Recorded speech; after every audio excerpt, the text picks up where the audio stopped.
En mars 2010, des milliers de fonctionnaires furent rassemblés en formation obligatoire dans le stade Sosan de Corée du Nord. Parmi eux se trouvaient des généraux, des cadres du parti et des responsables de la sécurité. Tous comprenaient une vérité simple. Ils étaient là pour apprendre ce qui arrive lorsque l'on échoue aux chers dirigeants. Alors que le peuple nord-coréen mourait de faim, l'élite dirigeante de Pyongyang buvait du cognac et complotait sur qui disparaîtrait ensuite. Kim Jong-un hérita de plus qu'un pays en 1994. Il hérita d'un système du grand dirigeant Kim Il-sung, qui avait gouverné par le culte de la personnalité et les purges, transformant une nation dévastée par la guerre en un État frisson où chaque citoyen était à la fois gardien et prisonnier. Lorsque Kim père mourut d'une crise cardiaque en juillet de cette année-là, son fils dut affronter le scepticisme immédiat des vétérans militaires qui avaient combattu aux côtés de son père pendant la guerre. Kim Jong-un, obsédé par le cinéma, portant des chaussures à semelles compensées et une coiffure volumineuse, ne semblait pas un commandant suprême, mais il prouverait le contraire par le sang. La dure marche commença presque immédiatement, bien que ses racines remontent à plusieurs années. L'aide soviétique s'était évaporée avec la fin de la guerre froide en 1991, emportant avec elle le pétrole et les céréales subventionnées qui maintenaient la Corée du Nord fonctionnelle. Les inondations de 1995 et 1996 détruisirent ce qui restait des récoltes, emportant la couche arable déjà épuisée par des décennies d'agriculture non durable. On estime qu'entre 1994 et 1998, 240 000 personnes moururent de faim et de maladie, bien que certains chercheurs situent ce chiffre à 3,5 millions. Soit près de 15 % de la population, les parents disaient aux enfants que les corps dormaient simplement. Dans les marchés, on vendait de la viande dont personne ne questionnait l'origine. La réponse de Kim Jong-un révéla clairement ses priorités. Tandis que les citoyens écorçaient les arbres pour faire de la soupe, ils dépensaient des millions pour importer des jeans et du cognac, entretenaient sa collection de 20 000 films et nourrissait généreusement son cercle intime. Il comprit que la loyauté de l'élite importait plus que la vie des masses, mais même cette loyauté nécessitait un renforcement constant par la terreur. La campagne de Simuho, de 1996 à 2000, montra comment cela fonctionnait. Officiellement, il s'agissait d'un groupe d'approfondissement pour établir la direction du parti. En réalité, ce fut une purge massive visant quiconque aurait pu se demander pourquoi le peuple mourait de faim alors que le régime prétendait être un paradis. Des estimations des services de renseignement suggèrent qu'entre 18 000 et 25 000 fonctionnaires furent enquêtés, des milliers exécutés et des dizaines de milliers d'autres envoyés dans des camps de prisonniers politiques avec leurs familles. Même les enfants étaient obligés d'assister à des exécutions publiques pendant les heures d'école. La commission d'enquête de l'ONU passa des années à documenter ce système. D'anciens gardes témoignèrent des protocoles d'exécution et décrivirent comment les forces de sécurité locales identifiaient des lieux adaptés, offrant bonne visibilité et capacité d'accueil pour les foules. Stades, cours d'école, places de marché. Tout espace ouvert pouvait servir de lieu d'exécution. La commission découvrit que les autorités mobilisaient des unités de travail dans les écoles pour assister, aux côtés d'agents de sécurité qui surveillaient des réactions de la foule. Les exécutions suivaient un protocole établi. Les forces de sécurité arrivaient des heures à l'avance, installaient des barrières et vérifiaient le matériel, tandis que les agents du régime se mêlaient à la foule pour observer les réactions. Les condamnés étaient amenés, souvent montrant des signes évidents de torture, parfois incapables de se tenir debout sans aide. Les accusations étaient lues à travers des haut-parleurs grésillants pour que tous entendent chaque mot. Puis venaient les tirs de fusils ou d'armes automatiques, parfois dirigés vers la poitrine, parfois vers la tête. Mais regarder ne suffisait pas pour le système de Kim Jong-un. La foule devait participer, crier pour condamner le criminel et applaudir la justice de l'État. Les agents de sécurité surveillaient quiconque détournait le regard, montrait de la sympathie ou ne manifestait pas assez d'enthousiasme. Les déserteurs ont décrit des cas où ceux qui ne montraient pas assez d'ardeur furent soumis à une enquête ou, pire encore. Cela créa ce que les chercheurs appellent l'autosurveillance. Tout le monde pouvait dénoncer tout le monde. Un déserteur raconta à la commission de l'ONU avoir assisté à une exécution en 1997. La victime était Sohani, directeur de l'agriculture, accusé de la famine, alors qu'elle avait en réalité été causée par une défaillance du système et une catastrophe naturelle. La commission documenta que même si le crime réel ne changeait pas, sa perception en tant que menace pour le régime, elle, variait. Les anciens fonctionnaires qui s'étaient échappés racontèrent qu'ils étaient retournés dans leur bureau après l'exécution de Pâques dans un silence complet. Personne ne commenta ce qu'il avait vu, personne ne remit en question les accusations. Tous se contentèrent de travailler plus dur, de rester plus longtemps et de montrer plus d'enthousiasme envers le jeune général Kim Jong-un. Ils avaient appris la leçon que Kim Jong-il voulait enseigner. Le plus grand triomphe du dictateur fut que sa terreur continua même après sa mort. Le système que Kim Jong-il avait perfectionné représente un parfait exemple de la fusion entre gouvernement et terrorisme.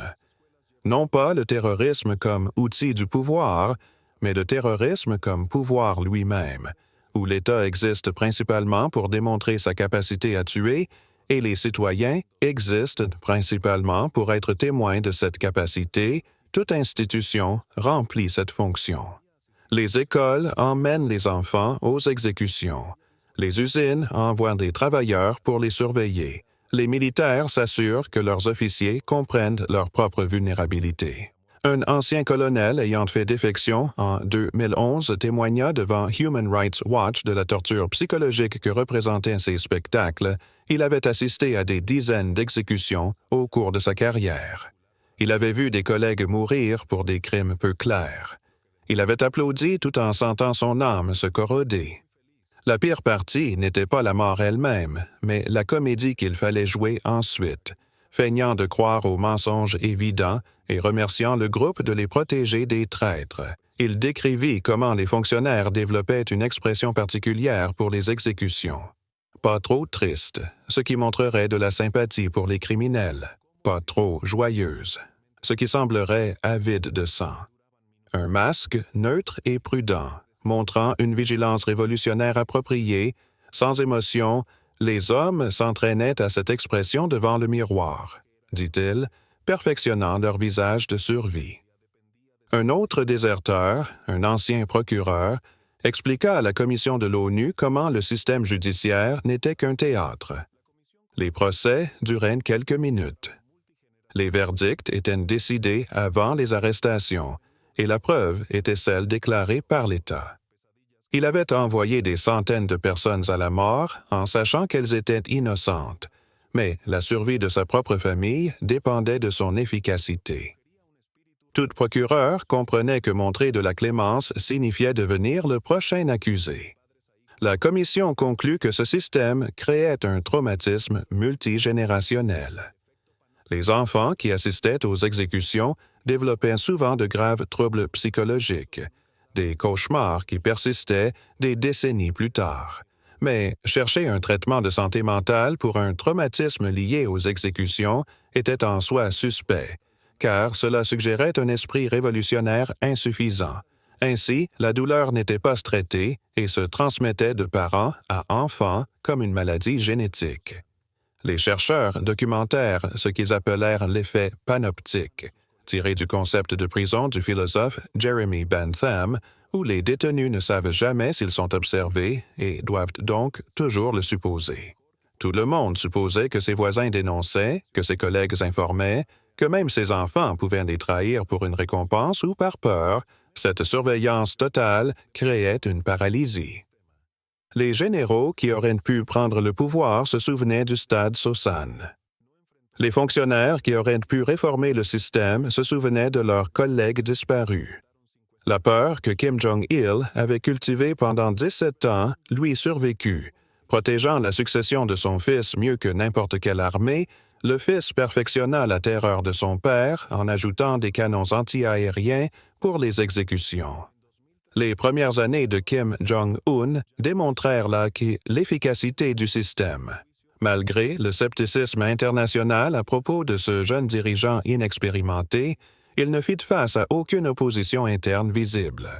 Les généraux qui avaient servi son père l'acceptèrent sans poser de questions, du moins publiquement. Ceux qui nourrissaient des doutes se souvenaient de ce qui arrivait à ceux qui devenaient un problème pendant les transitions.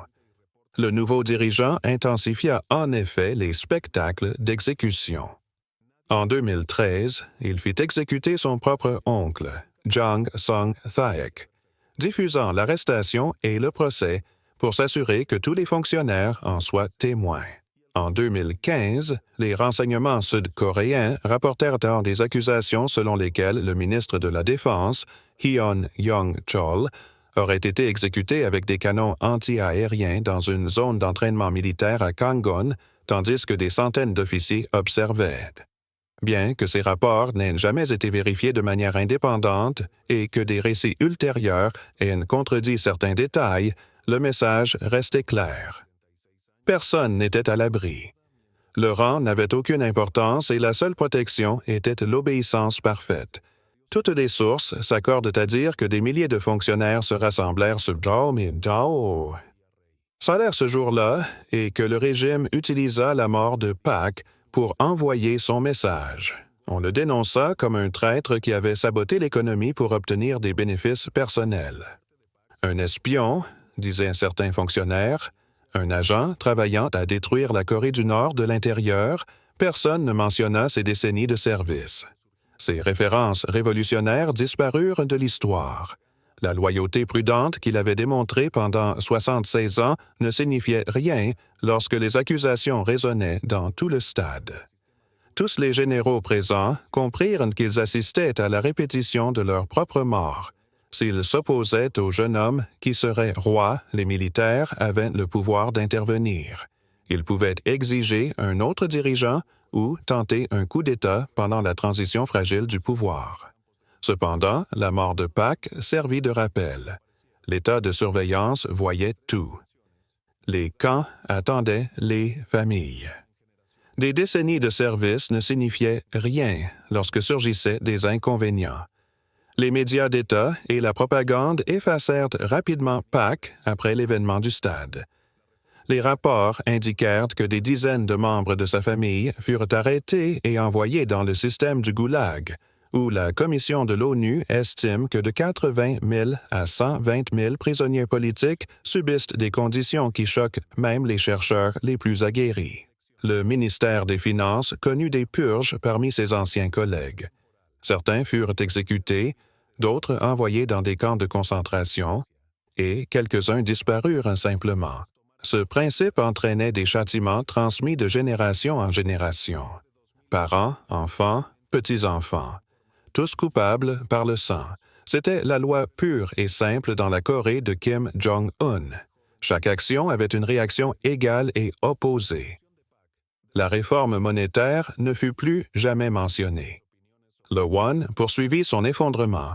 Les marchés restèrent indispensables à la survie, et l'État fit comme si la catastrophe n'avait jamais eu lieu. Mais les fonctionnaires présents au stade Sosan ce jour de mars apprirent la leçon. L'échec signifiait la mort. Le succès n'était que temporaire, et la seule sécurité résidait dans une obéissance parfaite et enthousiaste. Les observateurs internationaux notèrent soigneusement le moment de l'exécution. Septembre 2009 semblait être le moment choisi pour la présentation officielle de Kim Jong-un comme successeur, mais parmi les généraux, le scepticisme persistait face à ce jeune homme de 26 ans sans expérience. L'exécution de Pak démontra que la transition continuerait, indépendamment des opinions sur le système de terreur que Kim Jong-il avait construit pour protéger l'ascension de son fils. La commission d'enquête de l'ONU remarqua plus tard que les exécutions publiques, très fréquentes dans les années 1990, avait diminué après 2000 pour ensuite augmenter autour de 2013. Les crimes allaient du simple visionnage de vidéos sud-coréennes à la réalisation d'appels internationaux. Il avait servi le régime pendant 30 ans, mettant en œuvre toutes les politiques sans les remettre en question et promouvant chaque théorie agricole préférée des dirigeants sans égard pour la science. Sa loyauté fut absolue jusqu'au moment où il devint inutile. Les accusations étaient absurdes. Espionnage pour la Corée du Sud, sabotage des récoltes, famine délibérée de la population, tout le monde savait qu'il ne faisait qu'obéir aux ordres, essayant d'atteindre des quotas impossibles avec un sol épuisé et sans engrais. Mais c'était précisément le message. Si quelqu'un de ce rang pouvait mourir pour avoir simplement accompli son travail, quelle chance avait le reste du pays? L'exécution de Soo à Pyongyang fut observée par des centaines de fonctionnaires. La Fédération internationale des démocrates documenta comment sa mort servit de leçon magistrale sur la survie du régime. Quand les choses vont mal, quelqu'un doit mourir. Mais jamais le cher leader. Comme cela se faisait parfois dans les années 1990, les corps furent laissés exposés en guise d'avertissement, tandis que les fonctionnaires défilaient, chacun sachant qu'il était observé pour évaluer ses réactions. Sa famille disparut le même jour, conformément à l'ancienne pratique nord-coréenne de punir 3 générations pour des crimes politiques. La police secrète murmurait au sujet de la révolution. En novembre 2009, le régime annonça une réforme monétaire. Le won perdrait 2 zéros. Les citoyens ne pouvaient échanger que 100 000 anciens billets contre la nouvelle monnaie, anéantissant ainsi toute épargne au-delà de cette somme. Bien que des rapports indiquassent que la limite fut ensuite relevée sous la pression publique, la réforme visait à éliminer la classe marchande issue du chaos de la famine et à réaffirmer le contrôle total de l'État sur l'économie. La réforme fut catastrophique. Les marchés fermèrent, la nourriture disparut des magasins, les commerçants refusant d'accepter une monnaie sans valeur. Les prix augmentèrent drastiquement en quelques semaines. Même les fidèles du régime virent leurs économies de toute une vie s'évaporer. Des années d'accumulation prudente ne valaient plus rien en un instant. À Pyongyang, des graffitis critiquant Kim Jong-un lui-même apparurent intides. Chose impensable quelques mois plus tôt. Le réseau de surveillance de l'État rapporta que même les enfants répétaient les plaintes de leurs parents qui n'avaient plus rien à manger. Kim Jong-un avait besoin d'un bouc émissaire immédiat, quelqu'un d'assez âgé pour être crédible, dont la mort calmerait la colère publique, tout en rappelant aux élites qui contrôlaient réellement leur destin. Le régime accusa Pak Nam-gi, le directeur de la planification et des finances du Parti des travailleurs. C'était lui qui avait supervisé la mise en œuvre de la réforme monétaire, même si tout le monde savait que l'ordre venait de Kim Jong-un, lui-même âgé. Pak avait servi le régime depuis sa fondation, un révolutionnaire qui avait contribué à bâtir le système qui allait désormais le dévorer. En janvier 2010, des agents de sécurité arrivèrent à son bureau. Les témoins racontèrent que Pak devint pâle, mais ne résista pas, comprenait sans doute que résister ne servait à rien. Il disparut dans l'appareil de sécurité de l'État, où l'on pouvait obtenir des aveux de n'importe qui avec suffisamment de temps et de torture. Pendant des semaines, nul ne sut ce qu'il était devenu. Puis vint la convocation. Le 12 mars 2010 commença comme un vendredi ordinaire à Pyongyang, mais à midi, des messages urgents furent diffusés à travers les ministères gouvernementaux, les commandements militaires et les organisations du parti. Les hauts fonctionnaires devaient se présenter immédiatement au stade Sosan. Présence obligatoire sans exception. Les messages ne précisaient pas pourquoi, mais tous comprenaient la grammaire du terrorisme d'État. Ils arrivèrent en colonne organisée. Officiers militaires dans une section, fonctionnaires du parti dans une autre, personnel de sécurité dans des zones désignées.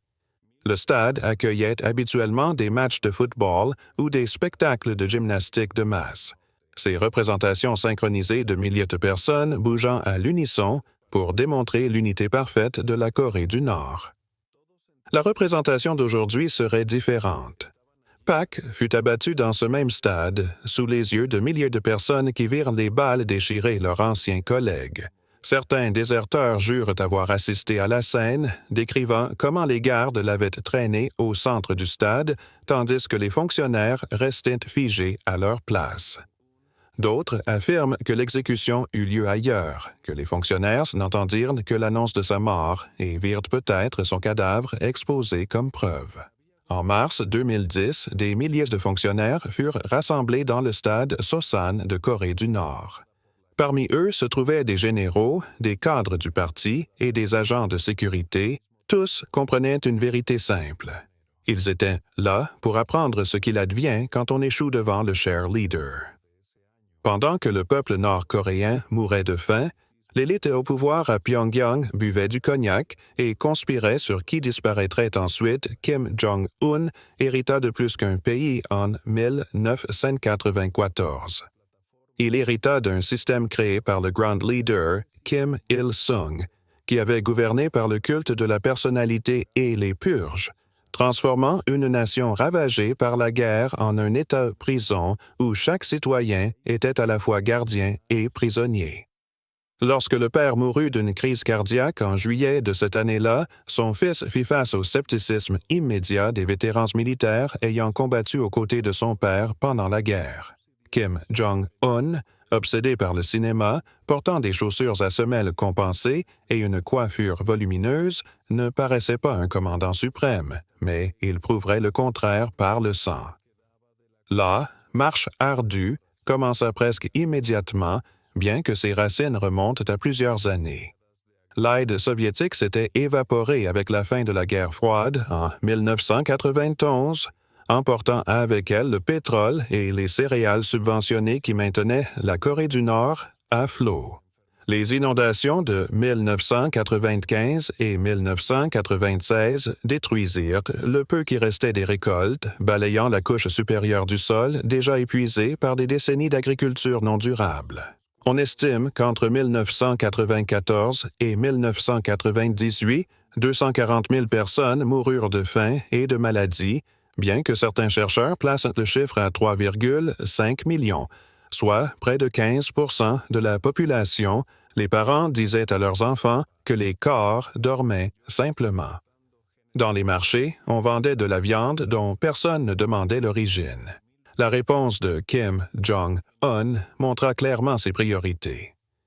Tandis que les citoyens écorçaient les arbres pour faire de la soupe, il dépensait des millions pour importer du cognac et des chevaux de course, entretenant sa collection de 20 000 films et nourrissant généreusement son cercle intime. Il comprit que la loyauté de l'élite comptait plus que la vie des masses, mais même cette loyauté nécessitait un renforcement constant par la terreur.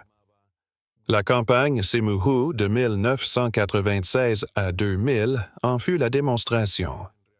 Officiellement appelée Groupe d'approfondissement pour établir le leadership du parti, elle fut en réalité une purge massive dirigée contre quiconque aurait pu remettre en question pourquoi le peuple mourait de faim, tandis que le régime prétendait construire un paradis. Les estimations des services de renseignement suggèrent qu'entre 10 000 et 25 000 fonctionnaires furent enquêtés, des milliers exécutés et des dizaines de milliers envoyés dans des camps de prisonniers politiques avec leurs familles. Même les enfants étaient contraints d'assister à des exécutions publiques pendant les heures de classe. La commission d'enquête des Nations unies passa des années à documenter ce système. D'anciens gardiens témoignèrent des protocoles d'exécution et décrivirent comment les forces de sécurité locales identifiaient des lieux adaptés, avec une bonne visibilité et une capacité pour accueillir la foule. Stades, cours d'école, places de marché, tout espace ouvert pouvait servir de lieu d'exécution. La commission découvrit que les autorités mobilisaient des unités de travail dans les écoles, accompagnées d'agents de sécurité qui surveillaient les réactions de la foule. Les exécutions suivaient une procédure bien établie. Les forces de sécurité, de sécurité arrivaient des heures à l'avance, installaient des barrières et vérifiaient le matériel, tandis que les agents du régime se mêlaient à la foule pour observer les réactions. Les condamnés étaient sortis, souvent marqués par la torture, parfois incapables de se tenir debout sans aide. Les accusations étaient lues à haute voix par des haut-parleurs grésillants pour s'assurer que tous entendent chaque mot, puis venaient des tirs de fusil ou d'armes automatiques, parfois dans la poitrine, parfois dans la tête. Mais regarder ne suffisait pas au niais. Au système de Kim Jong-un, la foule devait participer, crier des condamnations contre le criminel et applaudir la justice de l'État. Les agents de sécurité surveillaient quiconque détournait le regard, montrait de la sympathie ou ne faisait pas preuve d'un enthousiasme suffisant. Des déserteurs ont décrit des cas où ceux qui ne montraient pas assez de ferveur étaient ensuite enquêtés, ou pire. Cela créa ce que les chercheurs appellent l'autosurveillance. Tout le monde pouvait dénoncer tout le monde. Un déserteur raconta à la commission de l'ONU qu'il avait assisté à une exécution en 1997. La victime était Sohani, directeur de l'agriculture, accusé d'être responsable de la famine, alors qu'elle avait en réalité été causée par une défaillance du système et une catastrophe naturelle.